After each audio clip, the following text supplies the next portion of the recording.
Fabiana. Oi, amiga. O celular. Bem-vinda. Tô sim, né? Eu sou Marise. Eu sou Fabiana. E a gente tá começando mais um vídeo para o podcast das Coroas.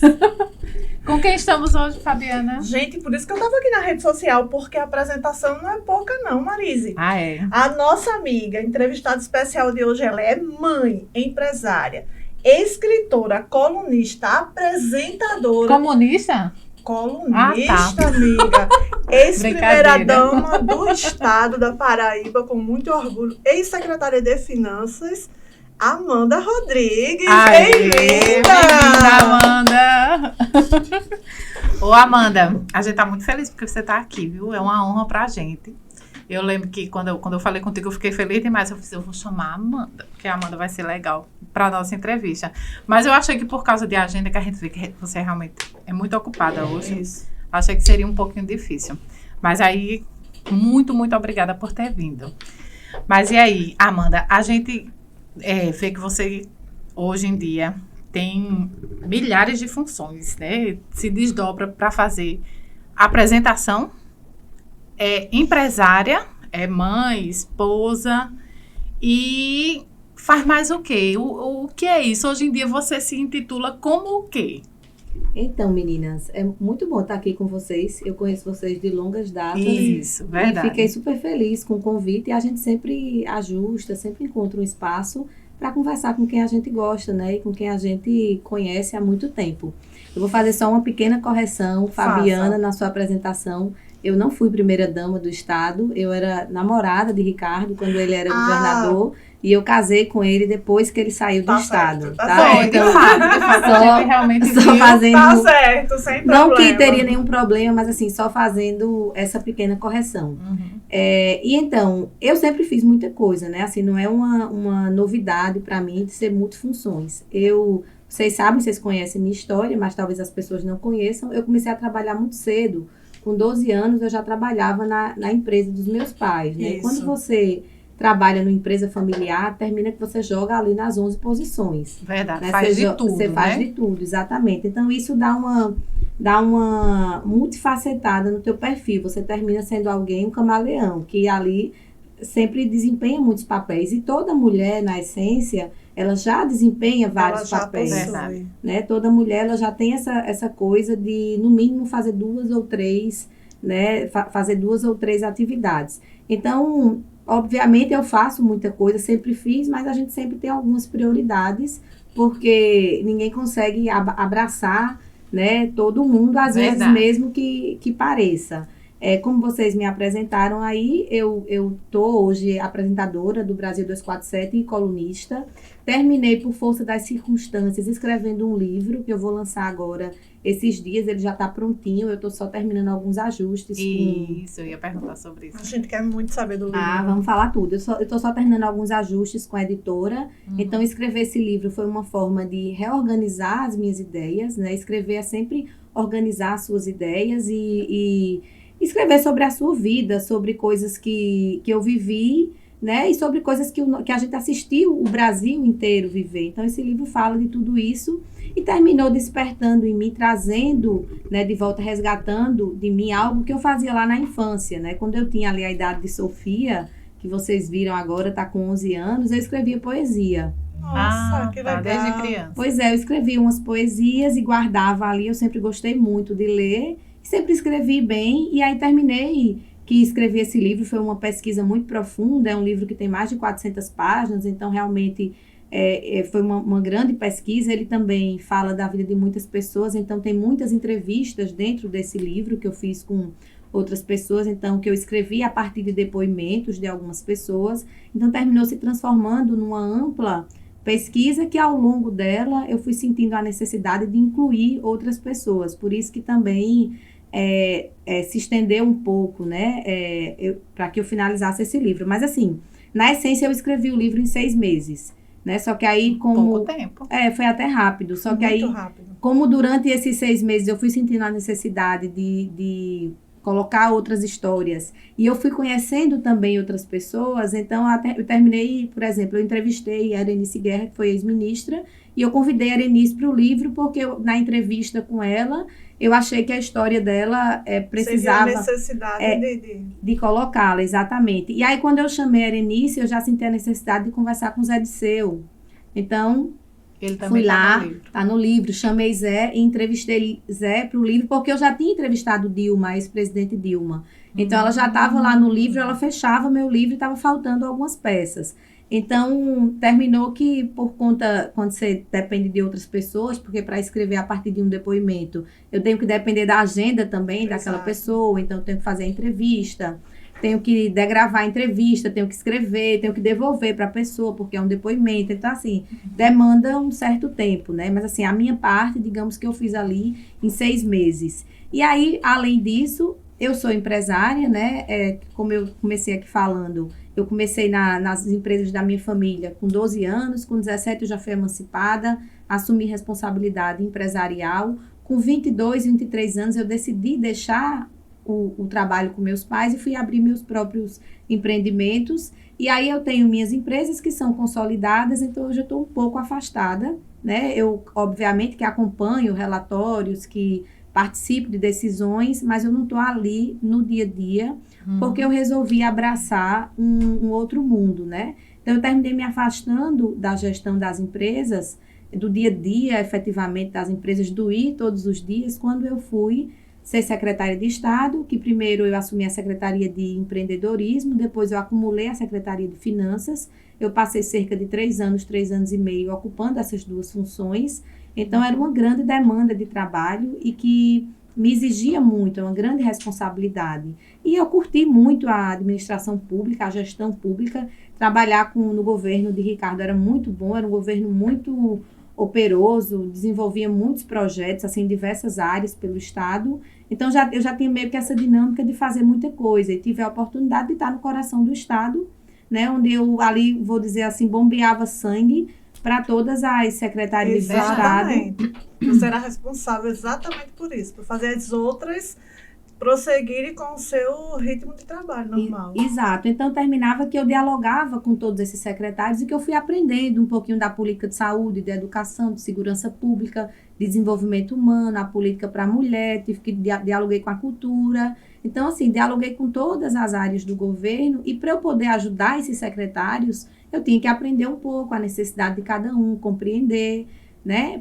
Participando das pastas, né, Amanda? Exatamente. Muito legal a tua visão. Então, a gente desenvolveu esse trabalho e foi assim, foi muito engrandecedor, me deu uma visão enorme, né? Eu aproveitei muito nesse sentido, porque eu aprendi muito e cresci como profissional. Então, você tem uma mochila e você vai colocando coisas nessa mochila, né? Você vai enchendo uma bagagem legal. Exatamente, você vai enchendo essa mochila de coisas e assim, eu, graças a Deus, tenho essa capacidade, eu me relaciono muito bem com as pessoas, sempre me desenvolvi pessoalmente também, então, ao passo que eu estava desenvolvendo qualquer dessas atividades, eu estava fazendo cursos de desenvolvimento pessoal, fazendo curso de programação neurolinguística, fazendo cursos de liderança, passei a estudar psicologia, psicanálise, acredito muito no trabalho sistêmico, que isso ajuda você a ter energia, a compreender as coisas, a compreender as pessoas, a compreender que as pessoas têm um passado, têm um presente e têm um futuro. Então, legal. Tudo isso precisa ser respeitado, né? Essa Fabiana que está aqui tem um passado, tem a Fabiana de hoje e tem a Fabiana de amanhã. Exato. Então,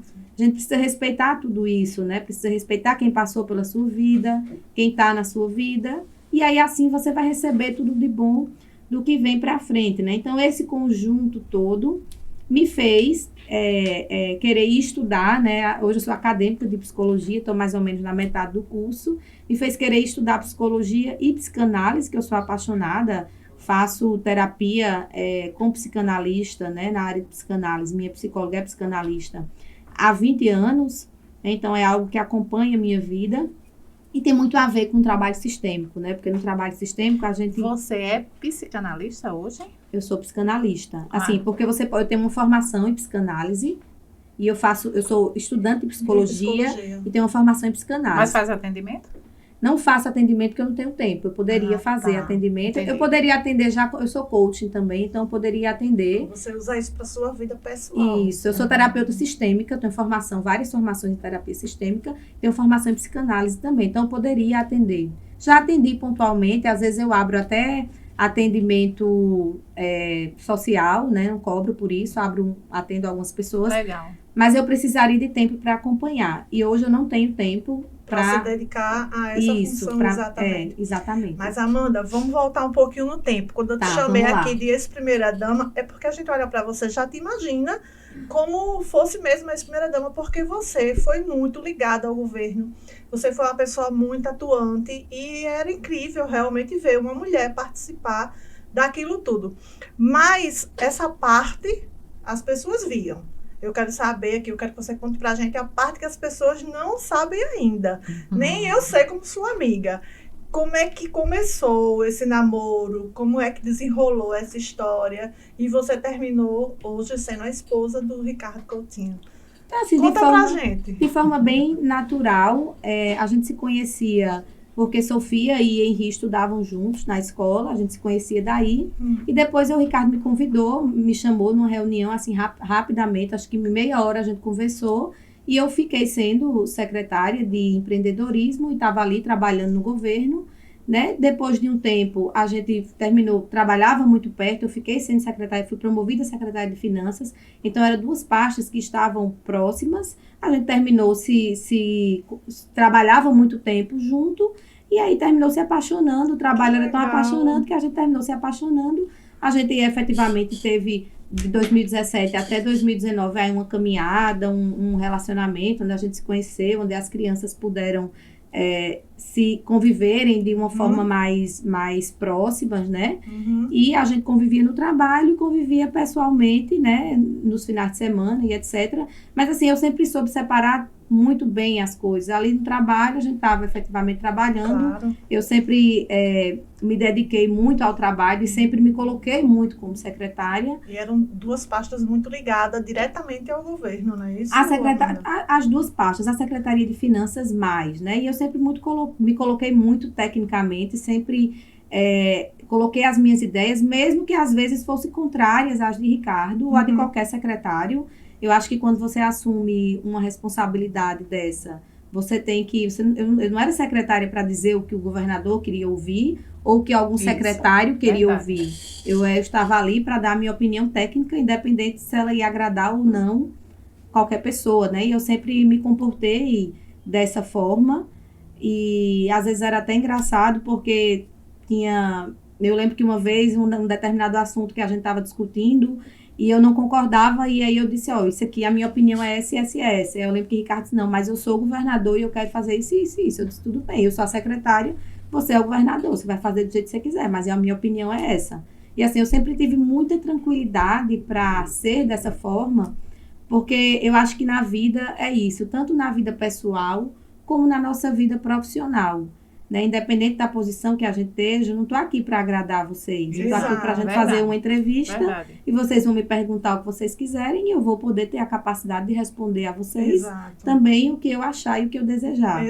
E eu sou assim na vida inteira, por isso que eu me relaciono com todas as pessoas. Pode ser o presidente da República, o empresário mais rico do mundo ou alguém que esteja passando na rua, que seja um anônimo e que para qualquer pessoa pode não ter nenhuma importância, mas para mim as pessoas têm a mesma importância, têm a mesma relevância, elas são tratadas da mesma forma. E como o mundo está precisando, né, Amanda, de pessoas assim, que tenham uma opinião mais forte. E não é nem só a questão da opinião, Fabiana, é que passa confiança. Eu acredito até que ele passou a confiar mais em saber que você era assim. Eu sei que dela eu não vou esperar que ela me diga o que eu quero ouvir. Ela vai me dizer o que é necessário para que dê certo o que a gente está fazendo. A política tem as armadilhas. A gente sabe, né, que quem está no poder tem aquele monte de gente em volta, muita gente técnica boa, mas que não usa disso e que está ali só para dizer sim, sim, sim, sim. E às vezes você precisa de alguém que diga não, não. Precisa. E às vezes pode prejudicar. Você só dizer o que a pessoa quer ouvir, e às vezes você não tá contribuindo positivamente. Mas, olha, nenhuma relação dessa, ela é verdadeira e ela é construtiva. Porque vamos pensar aqui, um relacionamento, você está namorando com alguém e aí tudo que a pessoa quer você faz. Você começa a se anular. Verdade. Né? Você começa a se anular. Você não é mais, chega uma hora que cadê? Você se procura, você diz, mas eu não tô nem aqui, não tô mais aqui. Então, assim, você também não vai passar por cima de alguém, você também não vai precisar estar disputando com alguém, não é dessa forma, né? Mas quando você se coloca em qualquer situação de forma serena, Você também não vai pegar uma briga todo dia com as pessoas, porque a sua opinião, não. Mas quando você se coloca, tudo bem, a minha opinião é essa, a sua é outra, tudo bem. E pra você se impor, não precisa gritar, né? Não precisa exatamente, assim, né? tudo bem. Eu acho que seu colar é bonito, você acha que é feio, tudo bem. Entendeu? Assim, vai da premissa de que tem que haver o respeito, inclusive na negativa e na afirmativa. Exatamente. E Amanda, quais foram as maiores dificuldades que você viu na época para enfrentar no governo? Olha, ser mulher, né? Ser mulher e ocupar um espaço de poder é super difícil. Já tem uma dificuldade inerente, é verdade. Principalmente assim, eu não representava nada politicamente naquele momento, né? Eu não era eu não fui nenhuma indicação política, né? Eu fui foi uma pessoa que Ricardo conheceu, viu que era empresária, talvez enxergou algum potencial e me convidou. Então eu cheguei num espaço da política onde eu efetivamente não conhecia as pessoas e também não importava me conhecer. Eu recebi uma missão. E a missão que eu recebi do meu superior naquele momento foi, olha, eu quero que você chegue nessa pasta e eu quero que você faça isso, isso, isso e isso. Eu quero que você profissionalize, eu quero feiras, eu quero isso. Ele não chegou para mim e disse, olha, eu quero que você chegue nessa pasta e você receba os políticos, você faça tudo que eles quiserem. Não, ele disse para mim que queria que eu trabalhasse tecnicamente e eu fui lá trabalhar tecnicamente. Então, eu sempre fiz isso o tempo inteiro. Agora, se eu agradei um político ou desagradei, eu não fui lá, eu não fui chamada, porque até se eu tivesse sido chamada para isso, eu não teria aceito. Né? Eu fui para fazer um trabalho técnico e eu efetivamente fiz. E eu tive respaldo para fazer, porque quem me convidou trabalha dessa forma também. Ele agrada as pessoas com obras e com serviços, né? E com políticas públicas funcionando. Ele não agrada as pessoas dando tapinha nas costas, nem abraço. E esse é o melhor tipo de agrado que qualquer cidadão pode receber de qualquer político. É você ver as obras concretizadas, os serviços funcionando, as políticas públicas implementadas. É o que se espera, verdade. É o que se espera. E a gente mede isso como? Através de indicadores, né? De indicadores econômicos, de indicadores sociais. É dessa forma que a gente mede se aquele trabalho está sendo bem feito ou não está sendo bem feito. Então, assim, a maior dificuldade de qualquer mulher, e não é só a minha, que vai atuar numa esfera política é ser respeitada, porque a política é um espaço extremamente machista, extremamente masculino. Bem masculino, né? Onde os homens acham que porque o poder está na mão, geralmente, de homens, são poucas mulheres. E o pior é que quando a gente vê mulher na política, às vezes ela tem que ser homem, tem que se comportar como homem, porque senão ela também não consegue ser respeitada. Verdade. Né? Às vezes ela não consegue ser respeitada. E então isso é tudo muito complicado. Então você imagina, por exemplo, no empreender não, tinha muito jovem trabalhando, mas na Secretaria de Finanças eu era mais jovem. Na época eu tinha 33 anos. Mais jovem, se manter extremamente feminina, porque você não perder essa característica, que é como você está dizendo. E não tem uma trajetória difícil. Política também, não tem uma indicação de alguém poderoso, assim. Não falando do governador, mas geralmente vem uma indicação de um político, porque conhece... A gente sabe, né, que assim, você tá lá e você recebe muitas ameaças indiretas, Verdade. Né, e assim, na verdade também, e aí eu tenho uma vida antes de ter entrado, de ter sido secretária de Finanças, eu tenho uma vida consolidada, então também assim, aquele emprego para mim foi, aquele espaço, né, foi maravilhoso, mas também não foi o espaço da minha vida. Né? Assim, foi um espaço maravilhoso que me abriu os horizontes, que me mostrou outros caminhos, que me fez aprender, estudar, me debruçar sobre políticas públicas, compreender a política, compreender inclusive a política nacional, que é muito importante, assim, foi um olhar muito importante para mim, mas eu preciso dizer a você, contribuir com o meu Estado, que isso é uma sensação maravilhosa de dever cumprido, de ter contribuído para o meu Estado, efetivamente, de ver as pessoas tendo melhorado de vida, e inclusive de estar podendo agora estar viajando no Estado e sentir todo esse reconhecimento, porque cada abraço, cada obrigado que Ricardo recebe, eu também recebo, e toda a equipe que trabalhou com ele também recebe. Por quê? Porque eu participei dessa construção, entendeu? Mas assim, isso não foi a coisa da minha vida, né? Eu tinha minhas empresas, estava onde eu queria, crescendo, né? Então, assim, foi mais uma coisa. Um desafio a mais. Mais um desafio, mas também não foi, ai meu Deus, a minha vida mudou, era o que eu sempre queria. Não, foi alguma coisa, algo que apareceu. Mas hoje você voltaria? Olha, para atuar justamente ali na política e colaborar de novo? Eu acho que nunca saiu, na verdade, né? Olha, eu acho que, na verdade, você, aqui na Paraíba, no Brasil, né? Eu converso com muitas pessoas, quando você trabalha num projeto político que tem lado, né, que não está ali fazendo graça ou fazendo politicagem, está ali efetivamente trabalhando para o povo, a gente vê historicamente que essas pessoas são perseguidas, né? E a gente percebe, eu hoje, por exemplo, eu desenvolvi um trabalho maravilhoso e eu sou uma pessoa denunciada pelo Ministério Público por ter recebido vantagens, mas eu não sei quais foram essas vantagens, não se encontra nenhuma vantagem e eu estou respondendo a um processo totalmente midiático, onde eu fui condenada antecipadamente na mídia. Olhando para isto, eu diria a você, não volto, não tenho mais vontade, porque também eu ocupei um espaço muito alto e eu cumpri essa missão muito bem, então eu preciso de um desafio. Qual seria o meu desafio? Você vai voltar a ser secretária de finanças. Sim, mas qual seria o meu desafio para isso? Eu prefiro fazer outro projeto. Eu prefiro, por exemplo, crescer na psicologia. Eu prefiro, entendes? Uhum. Para mim, já foi um cargo muito alto e dali só se eu fosse ser governadora do estado. Né? Porque a Secretaria de Finanças é um dos cargos mais altos desse estado. Então, olhando para o lado da perseguição que você sofre, eu diria não voltaria. Olhando para o lado do bem que você faz às pessoas, porque a política é o único instrumento capaz de mudar efetivamente a vida das pessoas, nenhum outro instrumento, você diz, eu sou um grande empresário e eu tenho um projeto social, mas você tem um projeto social limitado. Na política você atende muito mais. Você não vai ter um projeto social que vai pegar um estado inteiro. Eu sou um grande empresário, eu faço doação, mas você faz uma doação limitada. Então, na política, não. Na política, você mexe, você muda efetivamente a vida de muitas pessoas, de uma população inteira e de um estado inteiro. Então, olhando por esse lado, eu poderia dizer que voltaria, tá? Mas, assim, eu tenho muitos projetos a serem tocados e, não sei, eu não estou pensando nisso agora. Não é um objetivo que eu tenho, eu quero voltar a ser secretária. Mas existe alguma pretensão política de cargo? Agora, não.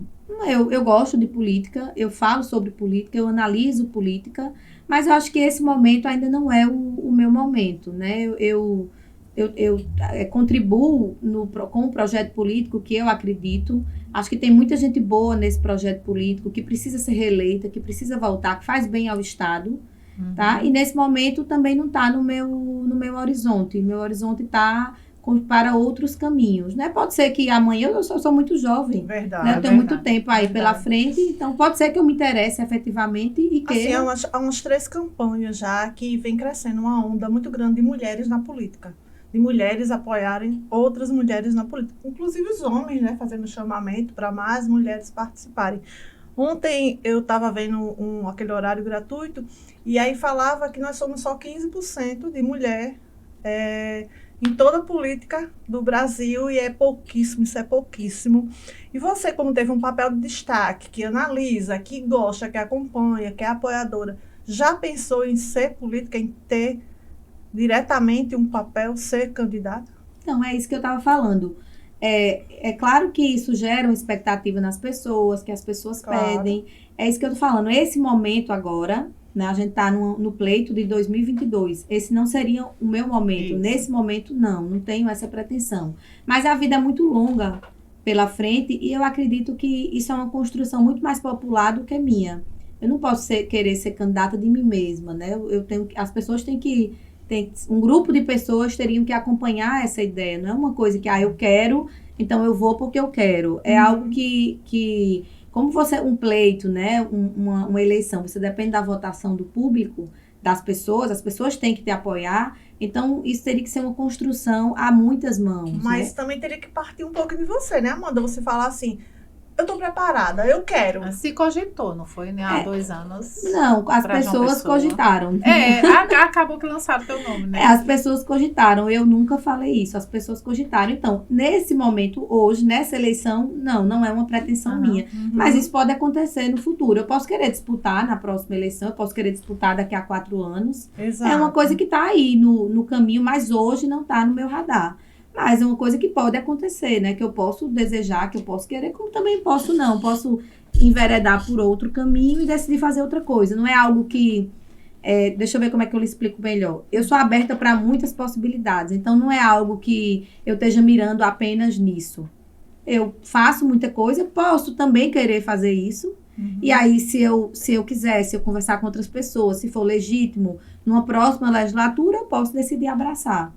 É algo que eu sei que eu tenho capacidade. Espero ver isso daqui a algum tempo, viu? Obrigada. Tô vendo aqui, né? Que eu tenho aqui 2 apoiadoras. Gosto muito de ver mulheres fortes que tenham essa indicativa, sabe, Amanda, de querer trabalhar para as pessoas. A gente tá muito, e quer apoiar muito, também, assim. Eu prefiro apoiar uma mulher, né? Não sou feminista, mas eu não, feminista mesmo não. Claro que eu sempre lutei, sempre defendi os direitos iguais. É tanto que não é mais para mulher do que para homem, mas é direitos iguais, né? E na política a gente sabe que está faltando muito. A gente tem um caminho muito longo a trilhar. Acho que basta as mulheres passarem a votar em mulheres, né? Porque a nós temos a maior parte da nossa população isso é incrível, como feminina. A gente ainda não conseguiu, Amanda, colocar na cabeça das mulheres. E é difícil, não é? É muito, porque as próprias mulheres são um pouco, elas são machistas. Elas olham para outra mulher e falam assim, não vai ter capacidade de aguentar isso, não vai ter capacidade de aguentar aquilo, não vai ter como brigar de frente com, entendeu? E a gente pode, e a gente consegue. Quando as mulheres de destaque, o Brasil teve a primeira mulher presidente da República, Dilma, né? Uma mulher forte, uma mulher empreendedora, de visão. E infelizmente o Brasil não soube aproveitar o que teve em mãos, mas tudo bem, eu acho que não estou falando de partido, tá certo? Não estou falando de partido, estou falando de mulher. Eu acho que ela podia, se tivessem dado a chance para ela poderia realmente ter feito muito pelo país da gente. O país da gente está afundando cada dia mais. Mas eu acho que as mulheres têm que acordar para isso. Tem que parar de achar que não conseguem, tem que parar de achar que não vão mudar nada, entendeu? Eu estou muito feliz com os 2 milhões de eleitores de 16 e 17 anos que tiraram seu título esse ano. Estou muito feliz. Eu acho que eles vão fazer uma mudança, sim, no país. Vai começar, né? 2 milhões não é uma mudança assim tão grande, mas é uma mudança. Eu acho que foi um passo, sabe, Amanda? E eu acho que realmente a gente precisa de mais mulheres. É importante envolver as mulheres, a juventude. É importante que as pessoas voltem a se envolver e compreender que a política é a saída, né? A boa política, ela melhora a vida das pessoas. Exato. A política ruim, ela piora a vida das pessoas. E é o que a gente está vivendo hoje no país, né? A gente está vivendo num país onde as pessoas voltaram para a fila do osso. Verdade. Antes ninguém comprava osso, agora a gente compra. As pessoas estão comprando pé de galinha no supermercado para comer, né? Isso é muito vergonhoso. Nosso país voltou para o mapa da fome e isso é muito triste. Quando a gente pergunta, assim, em relação a você, se tem essa pretensão, é porque a gente vê você como tem um perfil de uma mulher que poderia nos representar politicamente, né? Eu falo como eleitora, como cidadã. E a gente também é carente de mulheres que tenham coragem de enfrentar isso, justamente por causa dessa dificuldade, né, do machismo, da política, que é difícil enfrentar. E você tem esse perfil forte, que vai para o embate, não tem medo. Eu quando comentei com a Fabiana, disse, eu tenho certeza que ela não se furta de assunto nenhum. Mas a gente, né, de repente a gente até pergunta, é porque você é polêmica, a gente vê que você, existe umas falas polêmicas. Aí era justamente também uma das coisas que a gente estava querendo perguntar. Você começou falando do livro e eu vi que Ricardo, numa entrevista recentemente, também tocou nesse assunto, né? Então, já falou abertamente. E você se diz ativista contra o lawfare, né? Sim. Estava lendo um pouquinho também, eu sou indignada com muita coisa que aconteceu nesse sentido.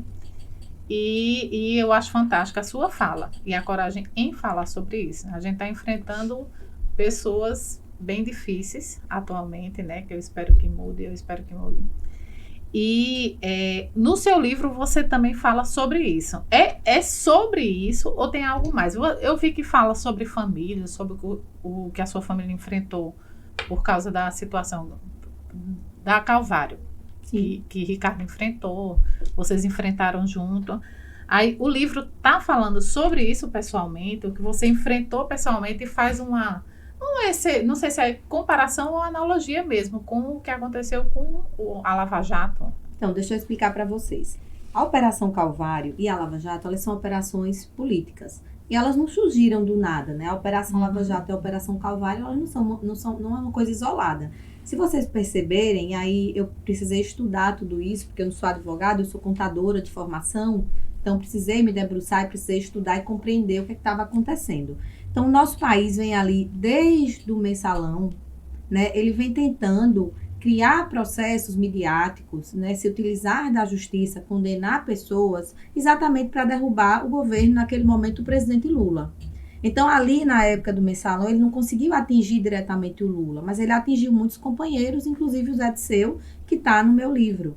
Uhum. A partir daí, foram acontecendo uma sucessão de coisas que aí rumina com o golpe da presidenta Dilma e as manifestações que começaram a surgir a partir da internet, manifestações que não foram chamadas por ninguém, elas simplesmente surgiram, e ali aquele primeiro protesto, ele aconteceu por conta do aumento das passagens de ônibus. Mas só que o aumento das passagens de ônibus, ele é uma competência do governo estadual, era uma competência do governador de São Paulo, não era uma competência da presidente da República, e aquela manifestação foi puxada por isso e se tornou uma manifestação contra a presidenta Dilma. E aí a gente vê o golpe acontecer, depois e ali antes do golpe já começa a Lava Jato, já começa com as pressões, a presidenta Dilma terminou aprovando umas legislações que dentro dessas legislações ela previa a prisão preventiva e a delação premiada, né? E a legislação ela não fala do uso da prisão preventiva e da delação premiada como ela está sendo utilizada no Brasil, né? Ele foi deturpado. Os agentes da justiça estão utilizando isso de outra forma, de uma forma equivocada. E aí transformaram isso, a Lava Jato ela foi ganhando corpo, a presidente Dilma é derrubada, depois o presidente Lula é preso e operações aconteceram pelo país inteiro. Essencialmente, os governos prejudicados foram governos de esquerda. Foram governos populares, foram governos que mexeram aqui com a base da população, foram governos que empoderaram os pobres, que empoderaram a classe trabalhadora, que fizeram essas pessoas terem poder. De esquerda, socialista. Governos de esquerda e socialista. E era uma característica de Ricardo no governo. Além de ser uma característica de Ricardo no governo, a Paraíba foi a porta da resistência do golpe que aconteceu com a presidenta Dilma.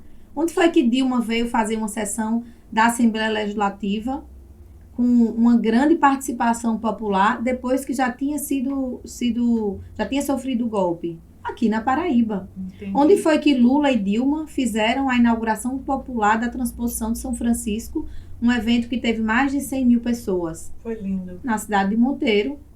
Quem foi que puxou isso? Ricardo. Quando Dilma foi preso, Ricardo se articulou com os governadores do Nordeste e foi lá visitar Lula. Não deixaram ele entrar naquela oportunidade, mas ele foi lá visitar Lula. Então, isso foi uma bandeira que ele levantou o tempo inteiro. Né? Foi algo que ele alertou que estava acontecendo no país o tempo inteiro.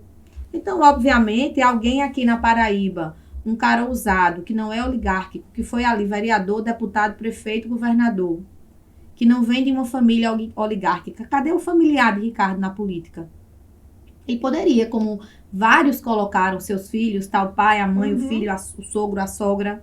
Cadê o familiar de Ricardo na política? Verdade. Não tem nenhum familiar de Ricardo na política, né? Então, esse cara chamou a atenção de várias pessoas, de vários poderes.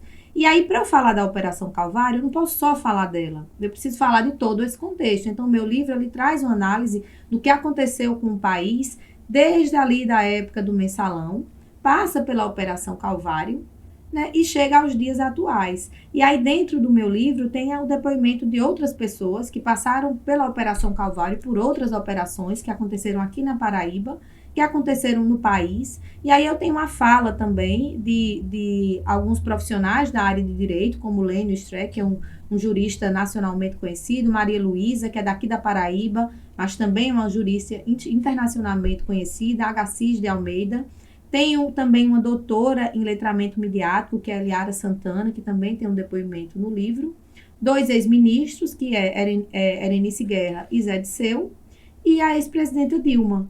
Né? Então, eu tenho muito orgulho de ter capitaneado, escrito esse livro. Tem uma base sólida, né, Amanda? O prefácio do meu livro ele é feito pelo jornalista Nassif, né, Luiz Nassif, que também muito me orgulha, que fez um prefácio lindo para o livro. E a capa do meu livro é do nosso querido Flávio Tavares. Né? Então, assim... artista daqui. Exatamente. Então, está muito bem servido. Como eu falei, foi uma pesquisa muito profunda, que eu fiz, e aí vai ajudar as pessoas que se interessem por política, que queiram compreender um pouquinho da história do Brasil e da Paraíba nesse período, né? E aí ela passa pela história da vida de Ricardo também, né? Que me concede uma grande entrevista para o livro, pela minha história, para as pessoas compreenderem por que eu estou inserida nesse contexto, e das outras pessoas, e obviamente todo o impacto que isso causou na minha vida e na vida de outras pessoas, né? Porque toda operação midiática, vocês que estão de fora, vocês veem uma manchete, né? E vocês não sabem o que acontece por trás daquela manchete. Os bastidores não sabem quem está passando. Você não sabe o que é que está acontecendo. Os interesses, né? Que estão por trás. E você não sabe o que Amanda foi processada, mas o que é que significa isso? O que é que fez na minha vida eu ter sido processada? Então, assim, eu acho que as instituições de justiça, a justiça e o Ministério Público, elas são importantíssimas. Inclusive, elas salvaguardam nossos direitos. Verdade. Né? E a gente passa por tempos difíceis no país inteiro, com essas instituições estando fragilizadas. Porque quando você começa a utilizar uma instituição politicamente, ela se fragiliza. Porque nem sempre o que você está fazendo ele tem embasamento jurídico. Você não pode matar a Constituição para prender uma pessoa. E não é só isso, eu acho que também fica desacreditado e as pessoas não podem mais ter tanta falta de esperança. Bom, como a gente está tendo. Eu não sei se vocês assistiram o documentário Justiça Contaminada. Se vocês não assistiram, assistam. Não. Quem está aqui também nos assistindo. Justiça Contaminada. Ele foi lançado no Conju e também está na TV Brasil 247. É exatamente um documentário que fala sobre todos os abusos da Operação Calvário. 2 jornalistas, Eduardo Reina e Camilo Santana. Da Calvário? Exatamente. Eduardo Reina, ele é de São Paulo, ele se interessou, ele viu que tinha alguma coisa errada aqui na Paraíba, e eles fizeram um trabalho independente, jornalístico, tem 9 capítulos, onde eles puderam demonstrar todos os abusos que aconteceram na Operação Calvário aqui na Paraíba. E isso é uma vergonha. Amanda, durante esse percurso do livro, de estudos, de entrevistas, você sofreu alguma pressão para não lançar o livro? Não, porque quem iria me pressionar para eu não lançar o livro, né? Não sei, ele é bem polêmico, né? Assim, que queira ou não, ele vai pegar algumas bases e vai mostrar uma realidade, como você está dizendo, de bastidores que muita gente não sabe. Na verdade, Fabiana, eu acho que as pessoas sabem porque a gente nunca deixou de falar. Ricardo sempre falou, eu sempre que tive a oportunidade falei também. Às vezes você não quer ouvir, às vezes você não quer ver, às vezes você não quer entender. Né? E aí, quando tá tudo, por exemplo, quando tá tudo num documentário e você tá assistindo, é diferente. Quando tá tudo num livro e você tá lendo, você pode voltar lá e ler de novo. Eu agora compreendi um pouquinho o que você quis dizer, porque assim, eu tinha uma dúvida quando você começou a falar do lavajatismo com a Calvário. A Lava Jato a gente sabe que foi para tentar mesmo anular Lula e ele não ser candidato. E a Calvário foi para tentar anular Ricardo. Mas o sentido que eu não entendia era que a Calvário, ela aconteceu depois que ele deixou de ser governador. Ele conseguiu eleger o candidato dele. E a Lava Jato aconteceu dele, depois que Lula deixou de ser presidente. Mas, na verdade, era para Lula não ser presidente de novo. Não aconteceu mais depois que derrubaram Dilma. Para o PT sair do poder, porque Dilma tinha sido reeleita. O que ela está comparando, Amanda, licença, é que Lula poderia voltar ali, de imediato, porque já tinha... Mas eles não queriam que Ricardo fosse mais candidato. Eles não queriam que Ricardo... Deixa eu perguntar uma coisa para você. Tá. Ricardo, mesmo sem querer, ele foi candidato a prefeito de João Pessoa, porque não tinha ninguém do campo da esquerda. Verdade. Ele disse, eu não vou deixar, eu não gostaria de disputar esse cargo agora, eu já fui prefeito, eu não quero ser prefeito novamente. Porém, eu preciso apresentar uma opção para a sociedade, porque depois ninguém vai poder dizer, você não foi candidato. Você acha que se não tivesse tido a Operação Calvário, Ricardo não teria sido eleito prefeito de João Pessoa? Você acha que tem alguma possibilidade? Ricardo saiu com mais de 80% de aprovação do governo do estado. Você acha que ele não teria sido eleito? Você acha que alguém teria de disputar a prefeitura de João Pessoa com o Ricardo se ele saísse do governo do estado, não tivesse tido a Operação Calvário? Você acha que algum político aqui da Paraíba... A ideia já foi neutralizar ele mesmo para 2 anos. Tu sabe o que mais me surpreendeu, na verdade, é que Ricardo, ele era muito contado para ser nosso senador. E ele desistiu. De ser candidato. Ele não desistiu de ser candidato? Todo mundo não estava comentando que ele iria candidato ao Senado. Inclusive, ele ela está falando quando ele deixou. Não, ele não desistiu. Ele teria a possibilidade de ser candidato ao Senado, ele não quis ser. Ele em nenhum momento disse, eu vou ser candidato ao Senado. Ele poderia ser candidato ao Senado, naquele momento, você está falando de 2018. Isso. Em 2018 ele poderia ser candidato ao Senado, mas ele decidiu terminar o mandato dele. A Paraíba estava indo muito bem, a Paraíba estava avançando muito, Exato. e naquele momento ele decidiu, não, se eu sair aqui para ser candidato ao Senado, pode ser que o governador eleito não seja do projeto, não continue esse projeto. E eu prefiro não ser candidato ao Senado, mas eu prefiro que o projeto continue. Porque um político de verdade, por exemplo, só para vocês compreenderem uma coisa, Dilma foi presidenta e Lula poderia ter dito, não, eu quero ser o próximo, eu quero ser o presidente, quem vai disputar sou eu. Não poderia, em vez de Lula... Na reeleição dela, em vez de né? Dilma ter ido para a reeleição, ele não poderia ter sido. Isso. Só que políticos que são estadistas, que não estão ali na política só por um cargo, eles pensam diferente daqueles políticos que nós somos acostumadas, entendeu? Uhum. O político que tem aqui na Paraíba, que morre, mas não deixa seu cargo. Isso. Que fica lá, tá morrendo, Que não existe uma renovação. tá morrendo, mas ele só vai deixar o cargo dele quando ele morrer, aí ele vai sair. Ele permaneceu pelo projeto, né? Pra Exatamente. Então, naquele momento, ele compreendeu que seria melhor ele não ser candidato. Naquele momento, ele compreendeu que não seria melhor ele não ser candidato e que o povo da Paraíba continuasse tendo avanços, que a Paraíba continuasse crescendo, que a Paraíba continuasse melhorando, porque se tudo que estava planejado, né, fosse concretizado, por exemplo, hoje a Paraíba teria segurança hídrica. Sabe o que é ter segurança hídrica? Pois é. Nós não temos, né? Nós não temos, tem várias cidades aí. Eu achei que teria, porque ele era o secretário, assim, ele é técnico na área, né? Se eu não me engano. É, sim, engenheiro. E no governo de Ricardo, ele estava à frente de uma parte que estava construindo várias barragens, coisa desse Pois é, tipo, ele não né? entregou uma adutora, uma barragem, inclusive parou a obra da Transparaíba, que ficou com todos os tubos comprados e o dinheiro em caixa, e ela estava licitada e estava andando. E ele simplesmente parou aquela obra, que se ele tivesse continuado com a obra, hoje, 2 anos depois do governo dele, o estado da Paraíba teria segurança hídrica, né? Então, o que é que significa dizer isso? Que várias cidades que estão aí sem água, teriam água em suas torneiras. Eu estive em Solânia e estava com uma amiga minha, que é deputada doutora Jane, e as pessoas abordando ela na rua. Doutora, pelo amor de Deus, faça alguma coisa. A gente não tem água para nada, para tomar um banho, para Não, beber, só pra nada. sabe que mora Uma lá. coisa absurda, É uma coisa incrível. básica que pra gente, assim, eu já abro uma torneira faltando água para o mínimo lá. Pois Solânia, então, em nome Bananeiras. disso, em nome das pessoas terem água, das escolas continuarem sendo reformadas, dos alunos estudarem em tempo integral, dos alunos continuarem indo para o exterior fazer intercâmbio, dos professores continuarem indo para o exterior, das cidades que já estavam todas ligadas por asfalto, mas que outras poderiam ter outras ligações que encurtassem distâncias, em nome da política de assistência social da Paraíba, que foi implementada por Ricardo, por sua Que é muito gestão, importante. pela deputada Cida Ramos, quando foi secretária, implementou toda a política de desenvolvimento humano e social da Paraíba, política de segurança alimentar, tudo isso que foi implementado na Paraíba, a rede de cardiologia pediátrica, que mais de 2.000...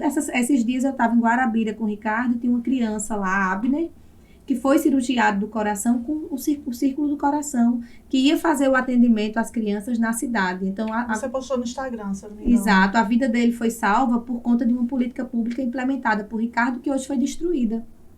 Né? O Hospital Metropolitano, que foi aberto, o Hospital de Câncer em Patos, que hoje está com o mamógrafo quebrado.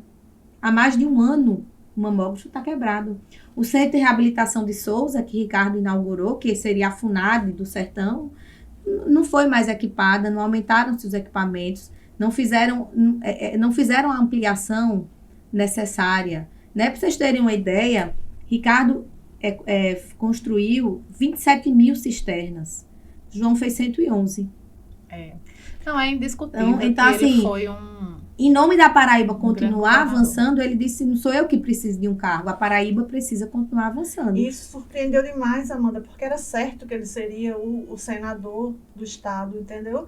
E ele abrir mão de uma cadeira por um bem maior, até por um grupo, porque ele elegeu um grupo enorme. E A que maior depois- bancada de deputados estaduais, deputado federal, um senador Não, e o foi. governador. E Como que feita aquela depois campanha. a gente viu E em muita primeiro turno, polêmica não foi? em torno disso, porque ele meio que foi abandonado. Como é esse sentimento para você?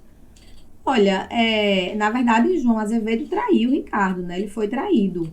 imediatamente ali. Assim que ele assumiu, ele traiu o Ricardo. Assim, eu vou te falar assim, de forma bem, bem sincera. As pessoas, assim, em sua essência, elas são muito frágeis. A gente, às vezes, acredita em alguém, a gente acredita que alguém não tem capacidade de ter um caráter tão ruim, tão duvidoso, né? Mas isso pode acontecer. O sentimento não é um sentimento pessoal. O que eu vejo hoje, o meu sentimento, a minha tristeza, é de ver as escolas caindo, é de ver o muro do hospital de Guarabira caindo, é de receber todos os dias a alimentação nas escolas integrais que não tem. A manutenção, né, Amanda? Não tem manutenção, não é criação de projeto, não tem professor, o telhado das escolas estão caindo, as escolas não têm merenda, o mamógrafo, como eu acabei de dizer aqui, está quebrado, a retaguarda do trauma foi fechada, aí passa a retaguarda para o Hospital Metropolitano, aí fecha o Círculo do Coração, né?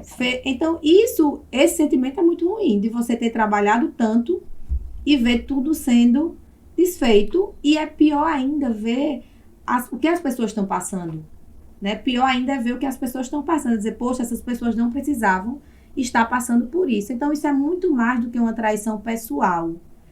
Foi uma traição que impactou negativamente na vida do Estado inteiro, né? Por quê? Porque o povo da Paraíba percebeu e compreendeu que o Estado podia sim fazer muitas coisas, que o Estado podia fazer estrada, adutora, barragem, mas que o Estado podia melhorar a educação. Ora, quando o Ricardo assumiu o governo, apenas 300 alunos passavam no vestibular nas faculdades públicas. Quando ele saiu, passou para mais de 3.600 alunos passaram a ocupar vaga nas universidades públicas. E eu ia para o orçamento democrático e eu via o aluno com a camisa na mão dizer, eu tenho orgulho de estudar na escola pública do estado da Paraíba. Então, ver isso tudo destruído, inclusive o orçamento democrático, que foi destruído, e o atual governador agora fez às pressas um orçamento democrático, claro, obviamente, com perspectiva eleitoreira, porque está muito mal nas pesquisas, porque está muito mal na boca do povo, né? Porque o povo não aguenta mais tanto abandono, e conheceu que a Paraíba pôde fazer, que a Paraíba pôde entregar serviços de qualidade. Fabiana, a Paraíba era o primeiro estado em competitividade. Ricardo deixou a Paraíba sendo o primeiro estado em competitividade do Nordeste. Antes de Ricardo ser governador, a Paraíba nem aparecia nesse índice. A Paraíba era o 9º estado em competitividade do país. O índice de CVLI, que são as mortes que acontecem, e que todas aqui na Paraíba eram registradas, diminuíram ano a ano. Nós éramos um dos primeiros lugares no país. A gente acabou de assistir o ano passado a polícia em greve. Porque o governador mandou uma legislação para a Assembleia sem lei. Que mexia em quê? Essa legislação mexia em quê? Na progressão dos policiais.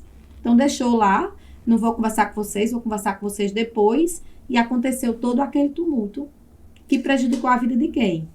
Das pessoas, né? Então, ainda bem que... O sentimento é esse, né? O sentimento Porque ela fez parte, sabe, Maurício? Por isso que eu perguntei, porque ela fez parte de uma construção anterior e aí ela sabe exatamente olhar e dizer na balança, não, eu acho isso, eu acho aquilo, porque você estava lá, entendeu? O sentimento não é de dizer, eu briguei com essa, não. Ok, traiu, ok. Na política, às vezes, você toma outro rumo. Ele poderia ter tomado outro rumo e ter segurado todas as coisas e ter feito mais, né? E ainda bem que é cíclica, né? Não deu ainda certo, bem. A gente tira com Imagina 4 se anos. Não fosse, né? Ainda Estávamos bem. perdidos. A gente tem uma opção de mudar, né? Ô, Amanda, em meio a tudo isso, e eu vi também outra matéria polêmica que você falou, que eu acho até que foi na última campanha de Ricardo para prefeito. Você engravidou e perdeu seu bebê, né? Aí, recentemente, eu vi que você deu uma entrevista e até mencionou, bem polemicamente, que a Calvário, o Ministério Público, o GAECO, tem uma certa participação na perda do seu filho. Responsabilidade. Acho engraçado que vocês né? chamam de polêmica. Eu não acho que isso seja polêmica, isso é a verdade. Verdade, polêmica. Mas a polêmica está em justamente você ter coragem de falar. Você ter coragem, tá entendendo? E aí as pessoas veem, porque a gente fala na visão que as pessoas estão vendo assim. Poxa, a Amanda teve coragem. Tu viu a polêmica sobre a Amanda? A Amanda teve coragem de falar e tal. Por isso que a gente cita, assim, antes, que gerou uma polêmica Então, pois é, comentário. todos esses processos midiáticos, porque veja, a questão não é você responder um processo. Você responde a algum processo? Respondo. O mundo inteiro sabe que você responde? Tinha um jornalista na sua casa? Não. Você até pode responder, Tá mas entendendo? a mídia tem um papel diferente. Você foi uma pessoa, foi uma gestora pública, você foi uma vereadora, né? Então você pode responder um processo. Pode. Eu fui secretária de Estado, eu posso responder. Ricardo foi governador, ele pode responder. Mas você acha certo alguém ser preso antes de ser condenado? Eu nem acho certo. Ou ser condenado pela mídia antes do processo. Independente de ter sido... Eu não vou nem falar certo, a palavra não é certo, é legal. Não é certo. É legal, legal alguém ser preso antes de ser Tô condenado. entendendo o seu ponto de vista. É legal alguém na legislação, é legal alguém fazer uma audiência de custódia televisionada. E sabe o que eu acho muito grave, aí, Amanda, hoje? O que eu acho muito grave hoje é que as pessoas se importam muito em saber desse momento. Foi preso. Eita, foi preso, assim. Aí, não, foi inocentado por isso. Ninguém lê mais. Mas para além disso, a mídia condena, o que acontece é que quando você passa por uma devassa inteira dessa na sua vida, né, você precisa viver. Claro, você precisa exatamente. Mas só que a pressão psicológica, ela é constante. Claro. Né? E aí a gente tem uma família por trás, a gente tem os filhos exatamente. Que a gente então tem toda essa pressão explicar. Que eles fizeram com a nossa família me fez ter minha bolsa estourar, né? Porque a bolsa rota ela pode acontecer por alguma infecção, por alguma enfermidade que eu não tinha nenhum, investiguei tudo, eu tenho todos os exames, eu tenho todos os laudos médicos, ou por pressão psicológica. Então, toda essa pressão fez eu, aos 5 meses de gestação, minha bolsa estourar, meu filho nascer de parto normal, né? Nascer vivo, com o coração batendo e morrer. Por quê? Porque um bebê de 5 meses não tem como sobreviver. É muito difícil. Então, é isso que acontece. Então, é isso que essas operações, ela faz com a vida das pessoas. Como tem gente que perdeu seu pai de um infarto, que foi preso indevidamente, seu pai morreu de um infarto 3 dias depois. Tem gente que perdeu o padrinho. O presidente Lula perdeu a esposa. Dona Marisa faleceu de um AVC. Você acha que foi por quê? Pressão. A gente acha, né? Porque eu não sou médica. Mas é claro que a gente acha. Pois é. Então, essas coisas aí, todas, elas têm consequências. E as consequências são severas na vida das pessoas. Então, não é um processo para condenar ninguém. É um processo para condenar, é um processo para te punir. Como eu não vou conseguir te condenar, porque dentro desse processo não tem nada, eu vou usar esse instrumento aqui que é fortíssimo para te punir antecipadamente. Porque se você quer condenar alguém, é simples. Faça uma denúncia que contenha cadeia de custódia, que tenha as provas do que as pessoas, porventura, tenham feito, e aí você vai condenar.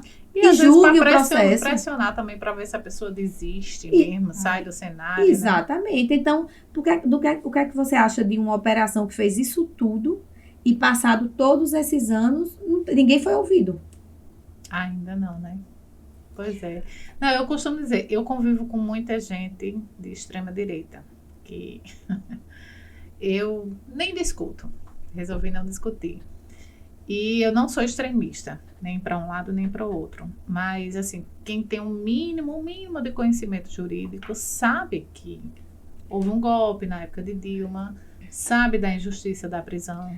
Mas Lula, as pessoas, infelizmente, Marisa, as pessoas levam isso só para a política, mas isso é muito mais sério do que a política. Quando eu falo para você que isso é muito mais sério que a política, é porque eu fui estudar isso. A partir do momento que um cidadão ele passa por isso, a justiça é ultrapassada, a Constituição é desrespeitada, para que qualquer pessoa passe por isso, qualquer pessoa que está aqui pode passar também. Claro, e é a quem a gente vai recorrer, se a própria nossa lei maior. Entendeu? Qualquer pessoa que está aqui, então isso não é sobre mim. E é incrível. Não é sobre meu marido, nem sobre algumas pessoas que eu conheço. Isso é sobre você, isso é sobre você. É desolador mesmo de ver. Era isso que eu ia falar. Mas como a pessoa se sente isolada, como a pessoa se sente pouco, como a pessoa não sabe o que vai fazer. Você teme mesmo pela pessoa. Olha, vamos falar de uma coisa que aconteceu lá na cidade de vocês. Aconteceu toda aquela operação em Cabedelo para tirar pessoas da política. O processo correu numa instância equivocada. Depois que as pessoas passaram um monte de tempo preso, mexeu entendeu? muito com a Aí o que é que acontece? O processo foi encerrado. O processo foi, voltou para a instância eleitoral para começar de novo. Então, exatamente. Aquele processo era para condenar alguém? Não. Aquele processo era para mexer com a política. Verdade. E para fazer mediatização. Verdade. E o mais engraçado de tudo, me permitam, naquele processo de Cabedelo, é que a pessoa principal tem sua família na prefeitura. O delator tem a sua esposa secretária. E a sua ex-sogra era presidente da Câmara. Então, é algo estranho. No mínimo, né? No mínimo, aquilo ali foi para mexer com a política. Quem não quiser ver, não vai observar. Vai dizer, ai, que bom, fez... Mas não é correto. Então, eu não estou falando de uma pessoa A ou de uma pessoa B. Eu estou dizendo a você que a legislação, ela existe. E ela precisa ser seguida por você e pelo operador da lei. E principalmente. Ela não é para ser seguida só por você. E a gente precisa acreditar nessas instituições. E é por isso que eu digo que é desolador você imaginar que é tão, assim, é sutil. Olha, todo jogo tem regras. Tudo na nossa vida é cheio de regras. Quando vocês me convidaram para aqui, vocês me explicaram as regras. Não é? Isso. Aí, se vocês me explicassem as regras, vocês me explicarem, eu aceitei participar. Isso. Aí, quando chegar aqui, você inventar outra regra. Mas agora você vai ter que dar um beijo na boca desse rapaz. Você não me disse isso. Não, mas vai ter que... Tá entendendo? Então, a vida inteira, a nossa vida é feita de regras e a gente tem que seguir as regras. Então, e você perde totalmente o controle de uma situação. Exatamente. Se você não segue, né? Então, quando eu digo que eu sou ativista contra o lawfare, não é sobre o meu caso, não. É isso que eu ia perguntar agora. É isso que te faz lutar tanto, né, Amanda? São esses acontecimentos. Porque a gente precisa, Fabiana, às vezes eu brinco, diz que pensar dói, né? Assim, a gente precisa compreender que a vida não só é a sua, não. A gente vive num país. Não é só que tá no mundo. Eu acho, sabe, Amanda, que a gente chegou num patamar do Brasil de tantos escândalos e comprometimentos e coisas na mídia exageradamente que fez com que a população se afastasse cada vez mais da política.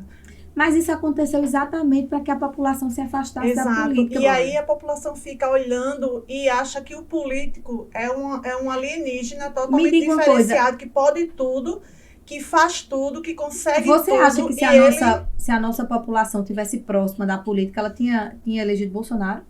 Não. Vou te falar como cidadão que não. Não. Pois não teria. Não. Entendeu? Eu acho uma aberração. A quantidade de pessoas que morreram no nosso país. Ia morrer, teve uma pandemia. Mas se a gente tivesse tido vacina, como demonstrou agora, que várias pessoas continuam pegando Covid, mas estão vacinadas. Né? Então, um país que está totalmente desestruturado. Um país que está... Eu estive agora na Espanha, estive agora em Portugal, e o mundo inteiro olha para o Brasil desesperado. Por quê? Porque o Brasil é um grande produtor de tudo, de energias renováveis, de alimentos. Ele internacionalmente é conhecido pelos desastres que está fazendo o Brasil passar, né? Então, exatamente. E isso é muito triste. Tudo isso acontece para afastar as pessoas da realidade. E quando as pessoas se afastam da realidade, acontece esse tipo de coisa, que é muito ruim. Ontem nós chegamos no número 665 mil pessoas mortas. Vocês viram que aqui na Paraíba, nos últimos meses, morreram mais de 300 pessoas de pneumonia? Vi. É normal? Não. Na história? Não. Morrer tanta gente de pneumonia? Não. Foi um dado assustador. Eu vi ontem acho que é saúde básica, né? Porque isso podem ser sequelas também da Covid. Ou pode ser uma Covid travestida de pneumonia.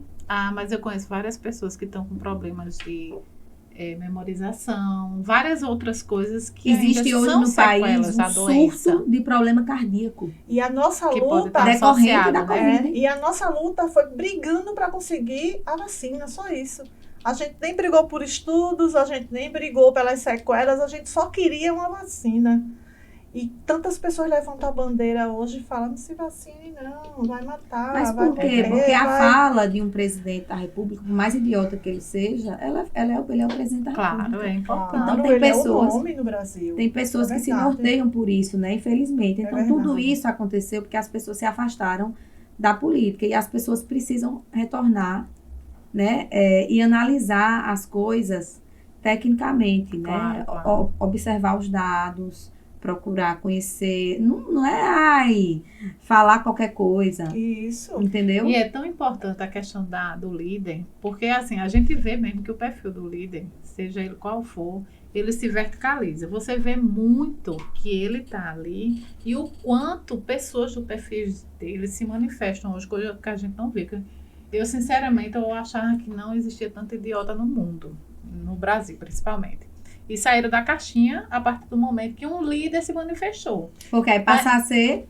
Exato. A gente tá vendo feminicídio. Claro. A gente tá vendo Amiga, o racismo. eu ia falar a isso. LGBTfobia. A gente, como mulher aqui, tem que ser a primeira a levantar essa bandeira. Porque como nós somos desrespeitadas pelo governo. Mas porque tá se verticalizando o perfil de um líder do nosso líder maior. Porque as coisas passaram a ser permitidas, né? As coisas todas passaram a ser permitidas. Moralmente, as coisas acontecem e as outras pessoas acham que é natural. Uma agressão daquela contra a mulher, não é assim, é ridicularizar por estupro, outra coisa, é ridículo. Eu não consigo entender, foi uma aberração, foi um desvio de percurso, o Brasil elegeu, mas e a gente como mulher, a gente não podia deixar de falar isso aqui, né, Amanda? Não, pra mim não importa, tem gente que acha que eu sou extremista, aí chama de lulista, eu não sou, e eu também não tenho por que dizer que sou ou não sou. Não sou. Hoje, sinceramente, eu quero votar em alguém que tire o atual governo. Pode ser quem for. Entendeu? Então, amiga, você já sabe quem votar. O voto é secreto. Não, com certeza. Né? Bem secretamente, né? Mas com certeza eu sei que vai ser ele. Vai acabar sendo ele. E o meu perfil político é mais social. Eu acredito muito que trabalhar nisso fez o Brasil desenvolver de uma maneira que nunca tinha desenvolvido, que a gente não conhecia. E a gente sabe, a questão universitária, mais oportunidades para pessoas mais pobres, negros, enfim. Eu espero que mude. Eu espero, sabe? Eu admiro muito a sua luta. Você enfrenta mesmo. Eu, quando falo que é polêmica, é porque nem todo mundo tem coragem de falar o que você fala, sabe? E a gente precisa de pessoas como você. Quando a gente mencionou a questão de querer ser líder política, alguma coisa que tinha pretensão. É por isso. A gente é carente, principalmente a gente, mulher, né, Fabiana? De pessoas, de mulheres com essa coragem de enfrentar, de estar num cenário predominantemente masculino. E por isso que a gente pergunta, assim, e eu vou passar a ler mais sobre você, assistir mais sobre o que você fala, porque eu acho admirável. Esse assunto que eu comecei a ver sobre o lawfare, essas coisas, depois de você, né, quando a gente pensou em entrevistar. Porque a gente sabe que existe. Claro, né? Agora, quando você dá o nome assim, à coisa, é até importante que a gente perceba, veja, que isso é uma coisa muito grande, que abrange muita coisa. Quantas pessoas tem nos presídios que nunca tiveram sua audiência de custódia? Verdade. Quantas pessoas estão presas sem culpa formada? Né? Muitas pessoas no Brasil inteiro. E essas pessoas estão privadas do seu principal direito, que é a liberdade. Isso precisa ser então, combatido. Tudo isso precisa ser observado. Não é só com alguém que seja importante, um político ou um empresário. Não, isso é para todas as esferas. Então, essa luta, ela é muito grande. Então, por isso que eu estou falando com vocês que não é uma luta pessoal. É algo que o Brasil precisa observar. E como é que o Brasil vai observar? Como é que alguém vai observar algo? Se a gente falar. Se a gente não falar sobre o assunto, se a gente simplesmente disser, esse assunto é feio, a gente vai botar aqui debaixo do tapete, ninguém vai ver esse assunto, não vamos falar sobre isso. Como é que as pessoas vão saber? Exato. Como é que você não vai ter a oportunidade de não passar por isso? E que acontece em várias esferas, né? Que a gente pode pegar aqui o poder de comunicação do podcast e tá detonando com alguém que não tem culpa de nada. E a gente vai lá, pega aquela imagem da pessoa às vezes, e joga fora. E isso é um uso indevido. Ninguém é um santinho, né? Assim, às vezes tem pessoas que eu não gosto, aí às vezes alguém me manda uma coisa de uma pessoa que eu não gosto. E eu digo, olha, não sei o que é que aconteceu. Eu já vi um story teu de caixinha de pergunta. E nesse eu ri. Eu não sei o que é que aconteceu. Eu não posso falar dessa pessoa.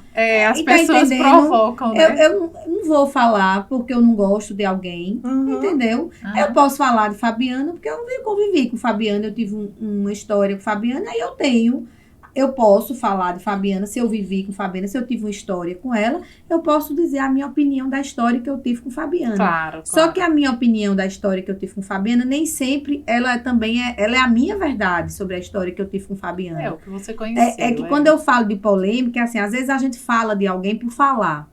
Entendeu? A gente fala de alguém por falar. E nada que eu tô falando é por falar. Tudo que eu tô falando é com base em dados científicos. Isso. É com base na Constituição. É com base no que se ensina no direito. Eu conversei com os melhores profissionais desse país. Então, não estou falando alguma coisa da minha cabeça, nem eu estou atacando uma pessoa especificamente. É isso que eu estou querendo te dizer. Então, essa luta, ela é de muita gente e ela precisa ser observada com responsabilidade. Tá? Eu teve um caso, por exemplo, de uma moça que eu entrevistei, o nome dela é Kátia. E ela, o que aconteceu com ela? Ela era uma servidora do TJFD e um superior dela, né, um determinado juiz lá, determinou algo que não estava dentro do regimento e ela foi contra isso. E por conta disso, ela sofreu uma perseguição e ela foi aposentada como louca. Meu Deus. Por quê? Porque dentro do corporativismo, quem se decidiu ajudá-la, foi descoberto que tinha um rabinho preso por aqui, por ali, e terminou que essa moça sofreu tudo isso. E tem até um documentário, é o caso Marta e a PEC 5, um documentário que ela mesma produziu sobre o caso dela. É um documentário curtinho, tá no YouTube, né? Mas é sobre o que essa moça passou. Então, essa perseguição jurídica, ela acontece em várias esferas. Quer dizer, você vê, a ex-presidente do Brasil, Dilma, sofre um golpe, é retirada da presidência porque cometeu uma suposta pedalada fiscal que a justiça acabou de dizer que não aconteceu. Pois é, ela foi injusta, não foi comprovada agora. Entendeu? Então, qual era o interesse disso? Por que isso aconteceu? Porque a elite queria privatizações, queria aprovar legislações contra os trabalhadores. Verdade. E tudo isso aconteceu. Tu vai se aposentar quando? Pois é, tu vai se aposentar quando? Amiga. Ninguém vai se aposentar. Nem quando é que as pessoas vão perceber isso? Vai morrer antes. Quando for lá, quando precisar. Quando ninguém precisar. vai mais se aposentar. Verdade. E a legislação trabalhista, que as pessoas agora podem trabalhar por horário intermitente, por 1 hora, por 2 horas, por meio-dia. Ganhar menos. Entendeu? Verdade. Cadê os direitos das pessoas? Direitos sendo jogados. Entendeu? Então, o que é que os deputados federais da Paraíba estão fazendo? O que é que os senadores, como é que eles estão votando? Defendendo interesse próprio. É complicado, pois é. Amiga. Então, tudo isso tem que ser observado. E quando a gente fala do lawfare dentro da política, ele acontece exatamente porque tem pessoas que estão tentando barrar todas essas coisas. Né? Então, quanto custa uma passagem de avião hoje? Tá bem cara. Eu que o diga, viu? Tem que quanto custa o pão? Mas eu tô falando da passagem de avião porque as pessoas se incomodavam, porque as pessoas humildes estavam podendo andar de avião. Todo mundo podia andar de avião, entendeu? É por isso que eu tô falando. E agora todo mundo pôde comprar uma casa, um óleo é 12, 15 reais, né? Um óleo de cozinha, mas 12, 15 reais. Deixa eu te de falar. carne de charque, A gente passa retrocede um pouquinho. Deixa eu te falar uma coisa. A gente vai ter que fazer a parte 2, porque é muito bom conversar com a Amanda. É muita coisa para ouvir. Infelizmente, o nosso horário já tá acabando. Já acabou, que eu já vi um bocado de plaquinha subindo Já ali. acabou. Eu fico fingindo Eu assim, falo sabe, demais, Amanda? né? Não, foi Mas um papo ótimo. maravilhoso. Foi ótimo. Eu acho que isso seria um podcast de umas 3 horas. Mas Eu hoje queria não só dá. que você dissesse quando é que vai lançar o livro, porque eu acho que é super legal, que todo mundo fique sabendo, quem quiser Eu vou querer comprar. ler. Tá, então, não tem uma data fechada. A reunião que eu desmarquei daqui, era exatamente para eu resolver isso, porque estava mais cedo, ele se atrasou, eu tive uma reunião, não pude fazer, aí, enfim, marquei para agora e era na hora que eu estava aqui, eu me atrapalhei, então a gente está resolvendo exatamente esta data. Então, não faz assim, Mas tá aí pronto, tá aí, você tá? avisa pra gente, Aviso, né, tá? Eu Amanda? vou convidá-las no lançamento. Fazer um coisa lançamento. boa. Fazer um Vamos, lançamento, vamos. espero que vocês possam ir lá, né? Tá aí, tá pronto. Vamos. Tá dependendo só da Aí a editora. gente quer muito agradecer sua presença aqui, que eu tô vendo Sofia já tá impaciente ali fora Também pra quer ir pro shopping, coitada, esperando. Mas muito obrigada pelo bate-papo, Amanda, foi maravilhoso. Acho que muita gente aprendeu muitas outras coisas, né? Ah, claro. Que claro. estavam enrustidos e guardados lá nas gavetas.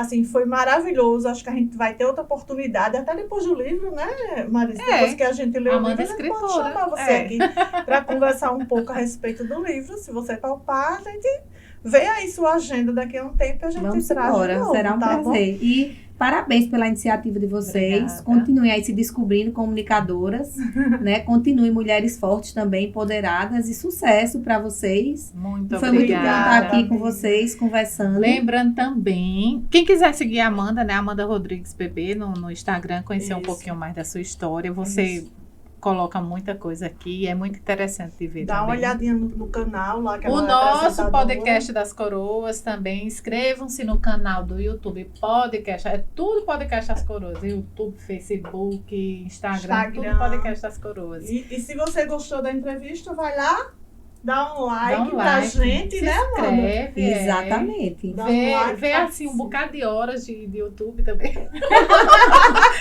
tu viu a cara dela assim, vai lá. É porque é importante. Logo, dependendo dos seguidores e da quantidade de A gente tempo, vai estar fazendo ao vivo. ao vivo. É isso Se que a Deus gente tá quiser. querendo. Depois é. do sucesso aqui com a Amanda, a gente Ah, vai com conseguir. certeza. Com Querida, certeza. muito obrigada. Fica Obrigada, com Amanda. Foi um Deus. prazer enorme. Fiquei Eu que feliz agradeço. demais. E eu acho E que a gente aqui, ainda ó, se encontra pelas estradas vai, da vida, vai viu? Com certeza. Um Se beijo cruza para muito. vocês e para Beijo vocês pra todo também. mundo. Tchau, Obrigada. tchau. Tchau, tchau.